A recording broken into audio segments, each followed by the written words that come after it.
Hi guys, welcome to How to Maximize. In this video, I will show you how to appear offline on Roblox.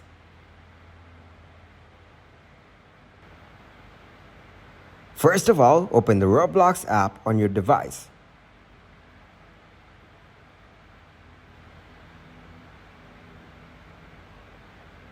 Wait till the time it starts. You can see the Roblox app has started.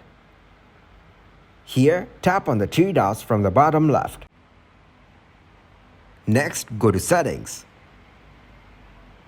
Tap to open the privacy.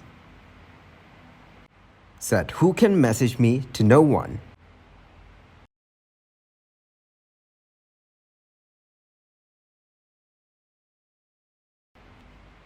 Then set Who can chat with me in-app to no one. Next, set Who can chat with me as well to no one. In other settings, set Who can join me in experience to no one. Doing so, you can appear offline in Roblox.